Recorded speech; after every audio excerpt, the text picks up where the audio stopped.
Hello friends, Maruti publication YouTube study channel पर आप सभी का बहुत बहुत स्वागत है। कैसे हो आप सब? आपकी प्रिपरेशन तो बहुत अच्छे से चल रही होगी और हमारी वीडियोस आपके लिए बहुत हेल्पफुल साबित हो रही होगी।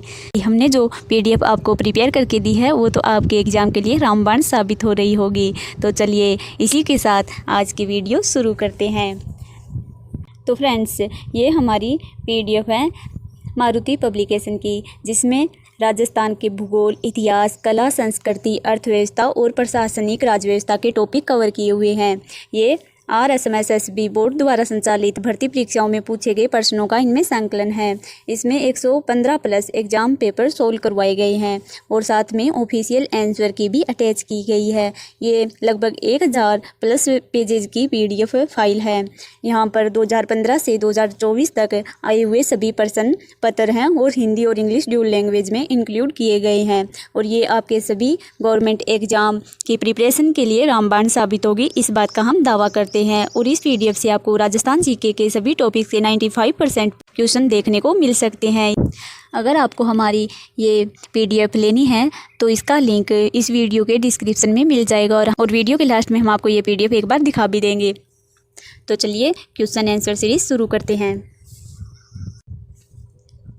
आज का हमारा पेपर है कनिष्ठ अभियंता का ही है। कनिष्ठ अभियंता संयुक्त सीधी भर्ती 2022, ये 2022 का ही क्वेश्चन पेपर है और इसका कोड नंबर 115 हो गया। कोड नंबर 115 है। तो चलिए आज का पेपर शुरू करते हैं। ये बिल्कुल ऑफिशियल पेपर है जैसा कि आप देख रहे हैं। ये पेपर हमने डायरेक्ट उठाए हैं जिससे कि आपको पेपर को देखकर एग्ज़ाम वाली थोड़ी फीलिंग आए कि हाँ, एग्ज़ाम में ऐसा ही क्वेश्चन पेपर आपके आएगा। तो चलिए आज का क्वेश्चन शुरू करते हैं। विभीषण का मंदिर स्थित है। ऑप्शन नंबर 1 कैथुन कोटा में, बी भीनमाल जालोर में, सी खेड़ बाड़मेर में, डी भादरिया जैसलमेर में। तो इसका ऑप्शन नंबर ए राइट हो जाएगा। विभीषण जी का मंदिर कैथुन कोटा में स्थित है। विभीषण जी का मंदिर कहाँ है? कैथुन कोटा में। सेकंड नंबर क्वेश्चन देखते हैं। निम्नलिखित में से किसने सबसे पहले राज्यपाल का अतिरिक्त कार्यभार दिया गया? तो किसे राज्यपाल का अतिरिक्त कार्यभार दिया गया ये देखते हैं। Option number 1 TV Rajeshwar, B Kailashpati Mishra, C Dhaniklal Mandal, D Swaroop Singh. तो स्वरूप सिंह जी को सबसे पहले राज्यपाल का अतिरिक्त कार्यभार दिया गया। ऑप्शन नंबर डी राइट हो जाएगा। क्वेश्चन नंबर 3 देखते हैं। राजस्थान मानव अधिकार आयोग के बारे में अधोलिखित कथनों को पढ़िए। स्टेटमेंट ए है, आयोग मानव अधिकारों के उल्लंघन में स्वतः ही जांच प्रारंभ कर सकता है। यानी कि मानव अधिकारों का जब उल्लंघन होता है तो आयोग को जब पता लगता है तो वो स्वतः ही जांच प्रारंभ कर सकता है बिना किसी कस्टमर के शिकायत करने के। स्टेटमेंट बी है, किसी पीड़ित की ओर से किसी अन्य व्यक्ति द्वारा आयोग को प्रस्तुत अर्जी पर आयोग जांच प्रारंभ कर सकता है। यानी कि कोई कस्टमर है जिसके मतलब अधिकारों का उल्लंघन हुआ है, उस व्यक्ति की ओर से किसी अन्य व्यक्ति द्वारा आयोग को प्रस्तुत अर्जी या कोई एप्लीकेशन दिए जाने के बाद आयोग जांच प्रारंभ कर सकता है। तो ये 2 स्टेटमेंट दिए, इनमें से पूछा भी कौन सा स्टेटमेंट सही है। केवल ए राइट है, केवल बी राइट है, न तो ए और न ही बी राइट है, दोनों कथन सत्य हैं। तो ऑप्शन नंबर ये स्टेटमेंट ए और बी दोनों राइट हैं। डी नंबर ऑप्शन राइट हो जाएगा हमारा क्वेश्चन नंबर 3 का। 4th क्वेश्चन पर चलते हैं।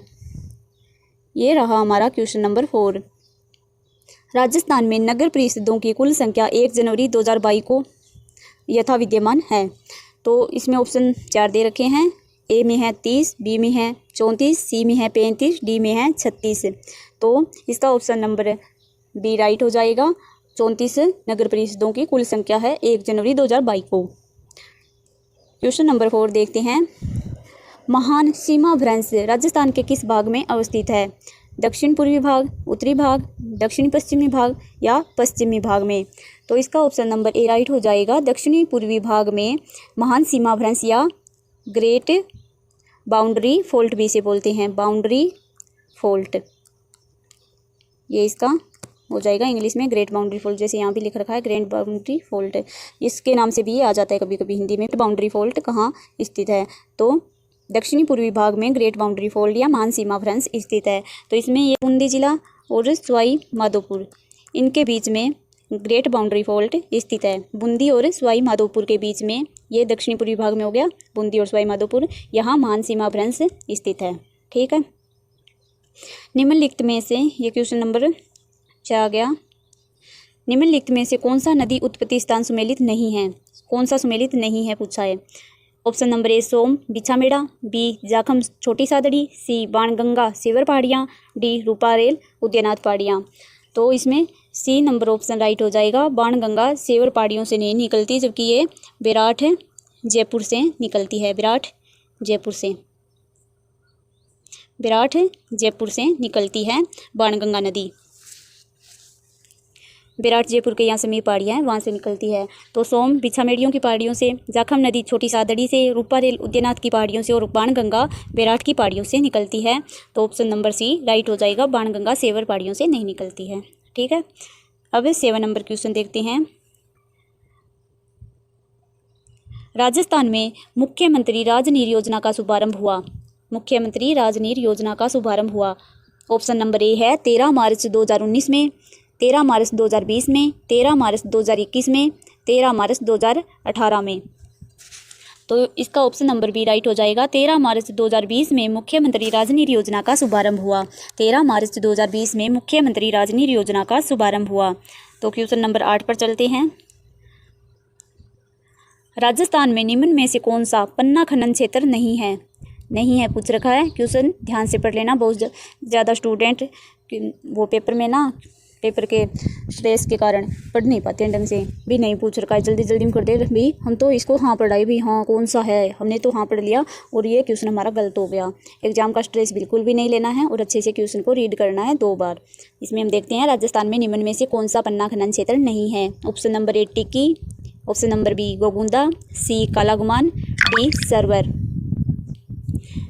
तो इसमें डी ऑप्शन राइट हो जाएगा, सरवर पन्ना खनन क्षेत्र नहीं है, जबकि टिक्की, गोगुंदा और कालागुमान ये पन्ना खनन क्षेत्र हैं, सरवर नहीं है। ऑप्शन नंबर डी इसका राइट आंसर हो जाएगा। क्वेश्चन नंबर 9 पर चलते हैं। राजस्थान में के प्रथम स्वतंत्रता सेनानी जिन्हें 1857 के स्वतंत्रता आंदोलन में अंग्रेजों ने फांसी पर लटकाया था, कौन थे? कुशल सिंह, अमरचंद बांटिया, यज्ञनारायण व्यास, नरसिंह दास।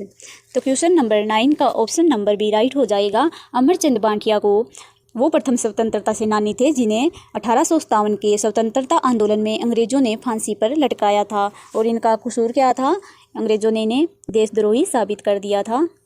भाई ये मतलब देश के साथ यानी अपनी सरकार के साथ यानी ब्रिटिश के साथ देशद्रोह कर रहे हैं, इसलिए इन्हें अमरचंद बांटिया जी को फांसी पर लटका दिया था।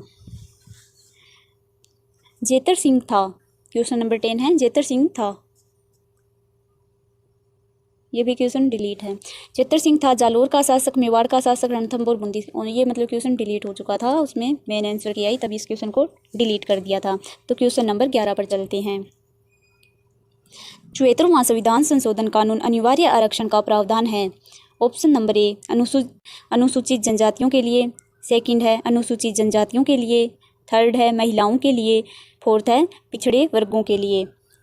तो ये 74वां संविधान संशोधन है, ये कानून अनुसूचित जातियों के लिए भी अनिवार्य है, अनुसूचित जनजातियों के लिए भी है और महिलाओं के लिए, जबकि इसमें पिछड़े वर्ग को शामिल नहीं किया गया है। तो ऑप्शन नंबर सी हमारा राइट हो जाएगा। इसमें फर्स्ट, सेकंड एंड थर्ड ये है ना, ये राइट है, इनके लिए तो है और पिछड़े वर्ग के लिए नहीं है। तो 74वां संविधान संशोधन कानून अनुसूचित जातियों, अनुसूचित जनजातियों, महिलाओं के लिए अनिवार्य आरक्षण का प्रावधान करता है, जबकि पिछड़े वर्ग के लिए ये अनिवार्य आरक्षण का प्रावधान नहीं करता है। तो क्वेश्चन नंबर 12 देखते हैं। ये देखिए फिर से संप्रदाय से क्वेश्चन आ गया। पिछले एग्जाम में भी हमने संप्रदाय से देखा था, उससे पिछले में मतलब हर एग्जाम पेपर जो हम सोल्व कर रहे हैं उसमें संप्रदाय से पक्का एक क्वेश्चन आ रहा है। जो क्वेश्चन आ रहे हैं रिपीट पर उसे हम आपको साथ साथ में बता भी रहे हैं। संत बखना जी, संत दास जी, संत रज्जब जी किस संप्रदाय से संबंधित थे? ऑप्शन नंबर ए कबीर पंथ, बी लालदासी, सी राम स्नेही, डी दादू पंथ। सारा का ऑप्शन नंबर डी राइट हो जाएगा। दादू पंथी संप्रदाय से ये सभी संत संबंधित थे। कौन कौन? संत बखना जी, संत दास जी, संत रज्जब जी, ये दादू पंथ संप्रदाय से संबंधित थे। एक तो ये रज्जब जी का आया था ना, भी वो दूल्हे के बेस में थे, शादी करने के लिए जा रहे थे, तो दादू जी उपदेश दे रहे थे, उस समय वो वहीं रुक गए कि भाई हम तो अब मतलब शादी नहीं करेंगे। तो ये रज्जब जी के बारे में क्वेश्चन आया था। बखना जी और संतदास जी के बारे में अभी तक तो हमने इसमें क्वेश्चन नहीं देखा, लेकिन आगे आएंगे इनके बारे में भी क्वेश्चन। तो इन संप्रदायों को अच्छे से याद कर लेना, ये मोस्ट इंपॉर्टेंट टॉपिक है आपके सभी कॉम्पिटिटिव एग्जाम के लिए। तो क्वेश्चन नंबर 13 देखते हैं। राजस्थान का पश्चिमी क्षेत्रीय रेलवे प्रशिक्षण स्कूल कहाँ स्थित है? राजस्थान का पश्चिमी क्षेत्रीय रेलवे प्रशिक्षण स्कूल कहाँ स्थित है? इसमें ऑप्शन नंबर ए है बीकानेर में, बी है जयपुर में, सी है जोधपुर में, डी है उदयपुर में। तो इसका ऑप्शन नंबर डी राइट हो जाएगा, उदयपुर में। पश्चिमी क्षेत्रीय रेलवे प्रशिक्षण स्कूल उदयपुर में स्थित है। पश्चिमी क्षेत्रीय रेलवे प्रशिक्षण स्कूल कहाँ स्थित है? उदयपुर में। क्वेश्चन नंबर 14 पर चलते हैं। इंदिरा गांधी नहर का उद्घाटन किस बांध से होता है? इंदिरा गांधी नहर का उद्घाटन किस बांध से होता है? ऑप्शन नंबर ए है नांगल बांध, बी है भाखड़ा बांध, सी है हरीके बांध, डी है देहर बांध। तो क्वेश्चन नंबर 14 का ऑप्शन नंबर सी राइट हो जाएगा। इंदिरा गांधी नहर का उद्गम हरीके बांध से होता है। इंदिरा गांधी नहर का उद्गम किस बांध से होता है? हरीके बांध से। जैसे जैसे मैं रिपीट करूँ लाइन्स को, वैसे वैसे आप भी साथ में बोलते रहिए, जिससे कि आपको भी बोलने से याद हो जाएगा। क्वेश्चन नंबर 15 देखते हैं। शिक्षा संत के रूप में प्रसिद्ध स्वामी केशवानंद का जन्म कहाँ हुआ था? शिक्षा संत के रूप में प्रसिद्ध कौन थे? स्वामी केशवानंद जी महाराज का जन्म कहाँ हुआ था? ऑप्शन नंबर ए मंगलूणा गांव, बी रामपुरा बेरी, सी बाणासुर गांव, डी हरनावा गांव। तो क्वेश्चन नंबर 15 का ऑप्शन नंबर ए राइट हो जाएगा। मंगलूणा गांव में स्वामी केशवानंद जी का जन्म हुआ था और केशवानंद जी शिक्षा संत के रूप में प्रसिद्ध थे। कौन से गांव में जन्म हुआ था स्वामी केशवानंद जी का? मंगलूणा गांव में। क्वेश्चन नंबर 16 देखते हैं। महाराणा कुंभा रचित ग्रंथ संगीत राज कितने रत्न कोशों में विभक्त है? महाराणा कुंभा द्वारा रचित ग्रंथ संगीत राज कितने रत्न कोशों में विभक्त है? Option number A 4, B 5, C 6, D 7। तो option number B 16 number question का राइट हो जाएगा। संगीत राज 5 रत्न कोशों में विभक्त है। जो है जैसे है ना वो नृत्य रत्न कोश, रसिक प्रिया, संगीत मीमांसा, संगीत राज, ऐसे करके इन 5 भागों में विभक्त है। क्वेश्चन नंबर 17 देखते हैं। तो चलिए क्वेश्चन नंबर 17 पर चलते हैं। लोदरवा प्रसिद्ध है, किस लिए प्रसिद्ध है? ऑप्शन नंबर ए जैन मंदिर के लिए, बी वैष्णो देवी मंदिर के लिए, सी रामदेव मंदिर के लिए, डी लक्ष्मी नारायण मंदिर के लिए। तो क्वेश्चन नंबर 17 का ऑप्शन नंबर ए राइट हो जाएगा। जैन मंदिर के लिए लोदरवा प्रसिद्ध है। तो लोदरवा किस लिए प्रसिद्ध है? जैन मंदिर के लिए। क्वेश्चन नंबर 18 देखते हैं। केंद्रीय भेड़ और ऊन अनुसंधान संस्थान कहाँ है? देखिए भेड़ वाले क्वेश्चन फिर आ गए। एक हाँ पिछली वीडियो में भी भेड़ से क्वेश्चन आया था और अब आ गया केंद्रीय भेड़ और ऊन अनुसंधान संस्थान कहाँ है? अविका नगर टोंक में। कहाँ है? अविका नगर टोंक में। 18 का ऑप्शन नंबर सी राइट हो जाएगा। तो क्वेश्चन नंबर 19 पर चलते हैं। भारतीय संविधान के किस अनुच्छेद के तहत राज्यों में विधान परिषद का गठन किया जा सकता है? ऑप्शन नंबर ए अनुच्छेद 168, बी अनुच्छेद 169, सी अनुच्छेद 170, डी अनुच्छेद 171। तो 19 नंबर क्वेश्चन का ऑप्शन नंबर बी राइट हो जाएगा। अनुच्छेद 169 के तहत भारतीय संविधान में राज्यों में विधान परिषद का गठन किया गया। जैसे राज्य है उसमें विधान परिषद का गठन कौन से अनुच्छेद में किया गया? अनुच्छेद 169। 19 का ऑप्शन नंबर बी राइट हो जाएगा। तो 20 नंबर क्वेश्चन देखते हैं। यूनेस्को ने राजस्थान के कितने किलों को विश्व धरोहर सूची में शामिल किया है? Option number A 4, B 5, C 6, D 7। तो यूनेस्को ने राजस्थान के कितने किलों को विश्व धरोहर सूची में शामिल किया है? तो 20 का ऑप्शन नंबर सी राइट हो जाएगा, 6 किलों को। तो वो 6 किले कौन कौन से हैं हम आपको बता देते हैं। इसमें चित्तौड़गढ़ का किला, कुंभलगढ़ का किला, और ये रणथंभौर सवाई माधोपुर का किला, गागरोन का किला झालावाड़ में है ना ये, और आमेर का किला जो जयपुर में है, और एक जैसलमेर का किला। इन 6 किलों को जून 2013 में यूनेस्को ने अपनी विश्व धरोहर सूची में शामिल किया था। एक बार हम और रिपीट करते हैं। चित्तौड़गढ़ का किला, कुंभलगढ़ का किला, रणथंभौर का किला जो सवाई माधोपुर में स्थित है, गागरोन का किला जो झालावाड़ में स्थित है, और आमेर का किला जो जयपुर में स्थित है, और जैसलमेर का किला जो जैसलमेर में स्थित है। इन 6 किलों को यूनेस्को ने जून 2013 को अपनी विश्व धरोहर सूची में शामिल किया था। और इसमें 2 अतिरिक्त स्थान भी है, जिसमें जंतर मंतर जिसे जो जयपुर में स्थित है, इसे 2019 में राष्ट्रीय धरोहर सूची में यूनेस्को ने शामिल किया था। और एक 1985 में केवलादेव राष्ट्रीय उद्यान भरतपुर को यूनेस्को ने विश्व धरोहर सूची में शामिल किया था। तो सबसे पहला पूछे भी किसे शामिल किया था राजस्थान में? तो 1985 में राष्ट्रीय उद्यान भरतपुर को, और 2019 में जंतर मंतर जयपुर को यूनेस्को ने विश्व धरोहर सूची में शामिल किया था। ठीक है, इन सबको अच्छे से याद कर लेना, इनमें से भी क्वेश्चन बहुत बार पूछा जाता है। तो चलिए 21 नंबर क्वेश्चन पर चलते हैं। 21 क्वेश्चन क्या है देखते हैं। अल्लाह जिलाई बाई की पहचान किस क्षेत्र में रही है?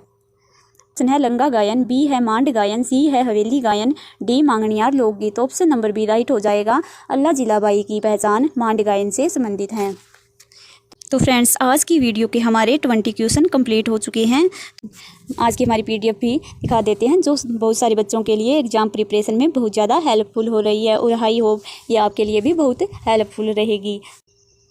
ये देखिए, ये हमारी पीडीएफ है मारुति पब्लिकेशन की, और इसमें ये शुरुआत में हमने आपको दिखाया था, ये हमारा फ्रंट पेज है। इसमें हमने बता रखा है कि भाई 2015 से और 2024 तक के सभी प्रश्न पत्र है, ड्यूल लैंग्वेज में है और सभी कम्पिटिटिव एग्जाम इसमें शामिल किए गए हैं। और ये 115 है, लेकिन इसमें ना टोटल 120 प्लस आपको क्वेश्चन पेपर मिल जाएंगे प्रीवियस ईयर, और आगे भी 2024 में अब और भी एग्जाम होंगे, वो भी हम इसमें इंक्लूड कर देंगे। ठीक है, इसमें ये इसकी इंडेक्स है, इसमें देख लीजिए भी कौन कौन से एग्जाम के क्वेश्चन पेपर आए हुए हैं। जैसे पटवार 2015 का ये सेकंड चरण है इसका, ग्राम सेवक, हॉस्टल सुपरिटेंडेंट, पंचायत सेवी, सूचना सहायक, civil diploma, JEN, lab assistant, livestock, investigator exam, उद्योग कनिष्ठ सहायक, ये कनिष्ठ सहायक के तो अभी हम कर रहे हैं और आगे भी और करेंगे।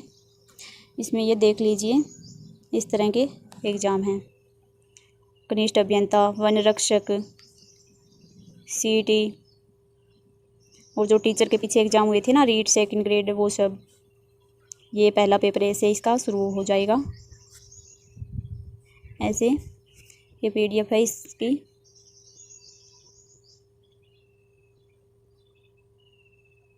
ये तो हमारी PDF अलग ही है ये स्टडी करवाने के लिए, लेकिन इसमें सारे और भी 2019 और 24 के आगे भी दूसरी PDF है, उसमें इंक्लूड किए हुए हैं, और आपको ये PDF मर्ज करके एक साथ दे दी जाएगी, जिसमें इसमें बता रखा है भी कितने पेजेस होंगे। देखो, ये सारी 900 यानी 1000 पेजेस तक चले ही जाएंगे इसके। अगर आपको ये PDF लेनी है तो इसका लिंक हम इस वीडियो के डिस्क्रिप्शन में डाल देंगे। तो थैंक यू सो मच। हम बोलते नहीं हैं वैसे सब्सक्राइब करने का, लेकिन कर दिया करो, क्योंकि हमारी डेली वीडियो आती है, 1 या 2 वीडियो हम डेली डालते हैं, जिससे कि आपकी तैयारी अच्छे से होती रहे। और हमारी वीडियो भी छोटी छोटी होती है, अभी 10-15 मिनट की, जिससे कि आपका ज़्यादा टाइम भी वेस्ट ना हो। और जितना टाइम वीडियो में हम मतलब जल्दी जल्दी से बहुत सारा डेटा आपको इतने ही टाइम में देने की कोशिश करते हैं, क्योंकि तैयारी करते हैं ना, तो ये टाइम बहुत इंपॉर्टेंट होता है। इसमें हम बिल्कुल भी आपका टाइम वेस्ट नहीं करना चाहते, बस आपको ना फैक्ट वाली बातें बताते हैं, भी ये क्वेश्चन आएंगे, ऐसे आएंगे। और PYQ ज़्यादा से ज़्यादा करके जाना, देख लेना 95% ना आपके ऐसे ही एग्जाम सोल्व हो जाएगा। राजस्थान GK में तो आप कहीं भी फंसने वाले नहीं हो, आप ही फंसा के आओगे सारी क्वेश्चन को। तो ना अच्छे से तैयारी करते रहना, और आपके कोई भी एग्ज़ाम है उसके लिए all the best. And study में अच्छे से कंसिस्टेंसी से लगे रहना, आपको कामयाबी ज़रूर मिलेगी। All the best and thanks.